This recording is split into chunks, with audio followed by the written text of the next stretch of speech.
It's one of the most disgusting stories we've ever had to cover here on That Park Place, where all the news should be fun. But today's topic is none of that. In fact, what we're watching is an entire group of internet trolls attacking, harassing, mocking, and making fun of a poor, small YouTube channel with an Instagram. And today, you'll see just how vicious the Disney pixie duster community really can be.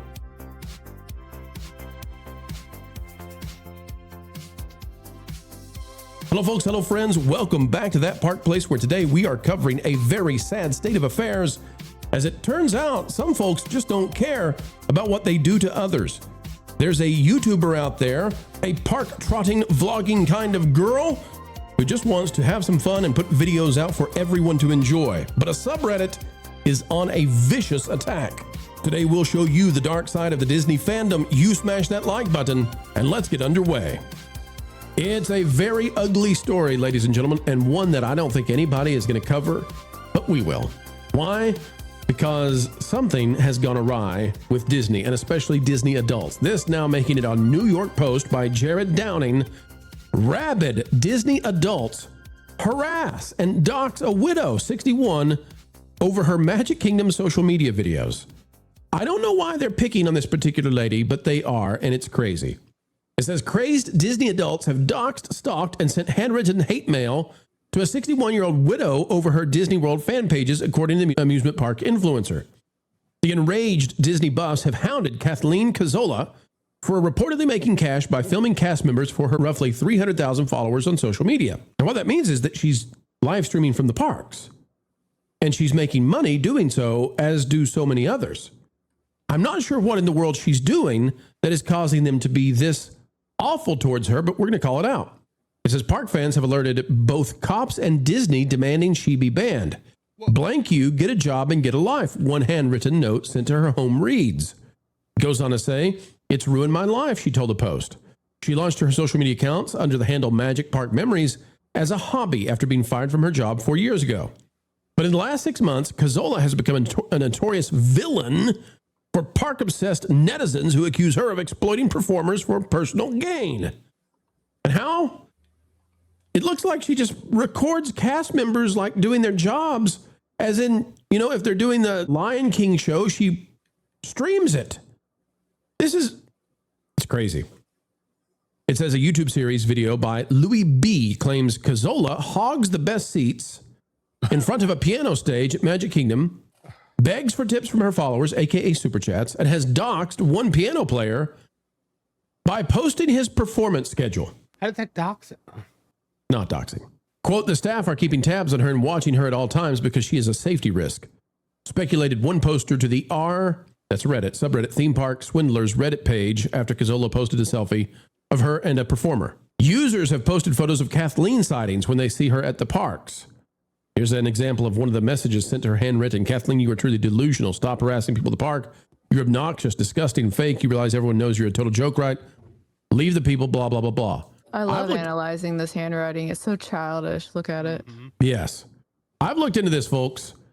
And yes, over at the subreddit theme park swindlers, they are cruel. These anonymous trolls are cruel. And they treat this woman with just total cruelty. And I don't know if it's because she's a small channel that they're picking on her. Less than 4,000 subscribers on her YouTube, okay?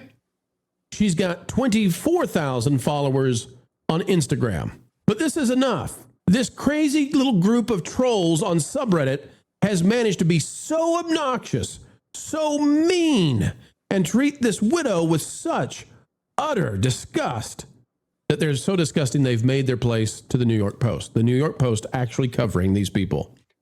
And frankly, I think that Disney adults now, whatever that means, the pixie dusters, the cupcakers, they need to come out. And the big theme park people, okay? We'll do our part here, but the big theme park people out there, they need to say, unless there's something I don't know, and I don't think there is. I've looked into this. We've done our research. But those people who do the big vlogging and blogging, who get hundreds of thousands or even millions of views per month, you all need to condemn this. You all need to come out and say this is totally unacceptable, because we don't need a situation where widows in their 60s are being picked upon by crazy anonymous Redditors and treated like this, treated like slime, it's too much. Guys, what do you say about this? It's just ridiculous. I'd never heard of anything like this until I saw the story out of the New York Post. I'm really confused because I'm like, it's because it sounds like she's just vlogging. So what's the difference between her and the 10,000 other people that do this on a daily basis? Is there something that we are not seeing? Is she like filming cast members in a way that somehow is predatory on them? I don't understand this at all. Like I really don't understand what it is that they're doing or why they're doing it. Like why this particular woman, why this particular cause? Like they're saying, oh, she's begging for tips. I'm like, that's super chatting. She's literally no different from everyone else who streams in the theme parks. We've all done it. We did it at Dollywood. I mean, So I'll tell you what's going on, Marv. I think that this subreddit has chosen her to be their meme, and they are just mob mentality, mocking her into oblivion. And then the other thing is, if we go and we read from the subreddit, which I'm not going to do live on air, but if we were to read from it, they are, and I'm not making this claim, but they're mocking her for her intellect or lack thereof. And they're just merciless. If she does an interview for anything, if an article covers her and asks her questions, they mock every response she gives. They mock her grammar. She has been selected by this group of anonymous Reddit trolls, and they are just going to try to destroy her every day. And I think it's disgusting. And I think, I think the whole Disney blogger community should come together and say, no, this is not okay. Disney adult social media is one of the most wretched hives of scum and villainy you could ever hope to come across. They really are vicious. And their Facebook groups and Twitter and they can really, really be mean. And so if this woman's not actually doing anything against the rules, if she's not actually being... Well, she'd be kicked out of the parks, right? Yeah, exactly. Yeah. It sounds like she's just doing what Tim Tracker would do, or even Park Hop and stuff, or G&G. We've gone into Universal and streamed, and people are super chatting and stuff like that. It doesn't bother anybody. Yep. Carol, it's crazy how mean the Disney fan base, the theme park base can be. There's a group out there that they're just viciously mean. And they will, the problem here too is this lady's got 4,000 followers on YouTube. She can't defend when they attempt to dox her. She can't defend, and she's got to live in worry every day that these crazies are going to send somebody to her house or something. It's too much, Carol. What do you think about the internet hate culture that seems to have taken over parts of the Disney fandom even? I think, just listening and with what information I was able to gather, I think what happened is one of the things I think we can all attest to that happens when we stream is that there's a distorted idea of the interpersonal relationship we have, right? With the chat and the chat with us. So, for example, there's been plenty of times when somebody has come up and talked to me and I have no idea who they are because I don't see their face, but they have to tell me who their username is and all of that. And I have seen cases where people get upset because they think they have a relationship with somebody that they see on the screen. And when they get rejected, that's the best way I can say it, they take it very personal. So my hypothesis in this situation that you're describing is I think somebody thought they had a relationship with this influencer because they're an influencer too. And they got rejected. And so they retaliated. I've seen this a few times with different streamers where the person wants a response, they don't get the response. And so their countermeasure is to create hate. And I'm sure, Kathleen didn't even know, right? She was probably having a boundary with somebody that was trying to push a relationship that she didn't want. And now we've yielded that. Again, pure hypothesis, alleged. It's just but it happens often. Yeah. And I feel for her because, she just wants to share a fun memory and a fun experience with people who probably can't go. Think about kids who are in the hospital that can't leave the bed and they're probably never going to go to Disneyland. And she's recording some of the performances for them to watch from the bed. Situations like that. Look at this, Carol, real quick. I don't mean to interrupt you, but just to magnify your point. And I'm not doing this to be mean in any way. She recorded Carousel of Progress and she got 43 views. She went to the Flower and Garden Festival. She got 53 views. Yeah. Okay. The last ride of the Liberty Bell, 124 views. Yet there is a group out there, Carol, being so mean to her that it actually made the New York Post. Like, this is bonkers, but it speaks to the depravity. Inappropriate level of attention for a small influence. Forgive me, I'm going to say that's a small influencer. Yeah. She seems like she's having a good time based off of the comments. I haven't watched her content. I'm going to say this.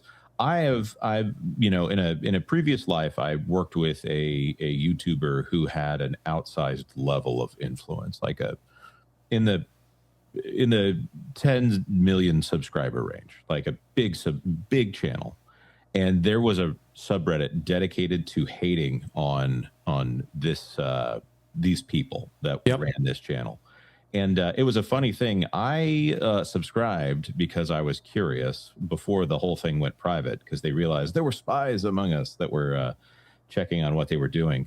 And the number of things that were misrepresented, like they were talking about how a family was being split up, and like this fan fiction that these people had made up in their minds. Like, when someone decides that someone is absolutely the villain, and then you get in a group where the social clout within that group is hating on each other, hating on this particular person.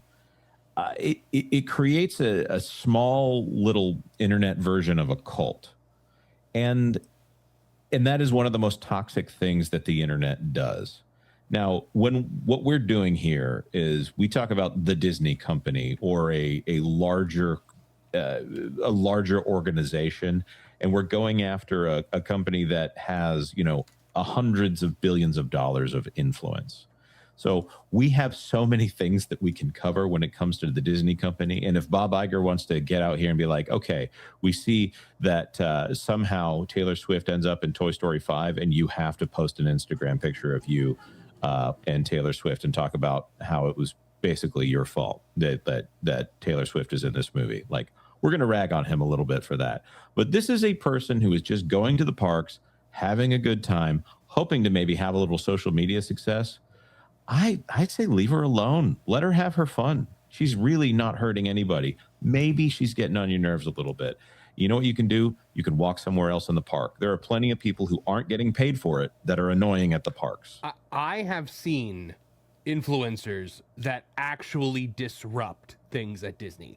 I have seen outsized influencers with massive followings who literally stop the flow of traffic for attractions to get their perfect shot. That to me is a lot worse than like anything this lady could possibly be doing. They are actually impacting the lives of everyday guests, and Disney allows it because they have an outsized, an oversized audience. This woman, I'm just perusing through her Instagram and her YouTube channel. There's like not even comments. Like, I don't understand what this woman could have done. It sounds like she maybe just ticked off one person, because typically these Disney fan communities, they've got like a ringleader in a lot of them, as weird as that sounds. It's almost as weird as the Disney Gangs video that we did on that Park Place recently. And that, ringleader can sick people on specific people. So I hope that's not what's happening here, honestly. I think it's dogpiling for the sake of just humor and fun. I think they've completely dehumanized this lady, and I think they'll do it to others. And the problem is that when you're small or just getting started, you don't have the resources to defend yourself in the way that you need to, because this will rise to the level of actually being a security risk. People can say, "Oh, well, it's just fun. Oh, it's just we're just having a good time. We're just making fun of her lisp or whatever, right? We're just making fun of she can't write as well as other people." It's like, yeah. When you turn a whole group of a subreddit on somebody, problem is what's the percentage of people in that 1,000 that have a real proclivity for violence or a mental disturbance, or you get the idea. Yeah. And so that's why we're calling this out. It's totally inappropriate. I mean, we've had situations like that happen on my end where it's like I hate saying that we have to watch people because we have to be proactive, but there's plenty of times where somebody makes a suggestion. Like, one person literally said, we were going to have a social outing. And they're like, well, somebody should just go up and hit Eric. Right. And we had to record it. We had to send it to the police. We had to do everything because somebody who thinks that's just like, oh, it's just a joke. Oh, I'm just kidding. I'm sorry. Like, the internet doesn't work that way. There's somebody who will do it. And, Yes. you know, sure enough, in one event, we had somebody that did come with the intent to cause a scene. We'll say it that way. Right. And luckily, because we were proactive, we were able to prevent it. But naturally, you know, the thing that was really frustrating for me is that it doesn't really matter how proactive we are to try and protect ourselves. It just takes one judge to look at a thing and dismiss it. And because that's what happened to us. We had a mountain of evidence about somebody who was threatening us, stalking us, doxing us, causing disruptions, everything, right? And a judge took one look at it and said, this just looks like some silly internet drama, dismissed. And it was like, no. And it makes it so hard for us to protect ourselves. And then they wonder why we get kind of like twitchy when we're in social situations. I mean, look at some of the stuff that's happened at like the Twitch seminars that happen, right? Like people that just go and like, assault other people. And nobody really cares until like the aftermath of a lawsuit is pending. Yeah, the other problem is these judges who think this is just internet drama. They don't realize, we've just been talking about YouTubers taking over Hollywood. YouTube's not a small thing anymore. And some of the organizations that are on YouTube are bigger than the legacy media, at least in terms of outreach and support, even if the institutional money might not be there. So folks, bottom line, take this segment and please remember, be kind. All right. When you see somebody out there who's on the internet, there's somebody who's real, but beyond the internet. So it's not okay to wipe out a lady. It's not okay to dogpile a lady. It's not okay, whoever it is, to make fun of them just mercilessly. Remember, there's a real human soul behind that, and be kind. And for the trolls out there who get caught up in this, you gotta decide, is this the kind of person that I want to be? Because every single night, you're the only person for the rest of your life who's going to go to bed with you. You will lay there and you will have to reconcile with who you are and what you've done for the rest of your life. So be kind. That's the kind of person you might want to be when you're left alone with your thoughts late at night and in the mornings. Thanks for watching That Park Plays News. For more information, consider checking out www.thatparkplace.com. And don't forget to subscribe, share, like, and send this out on your favorite social media accounts.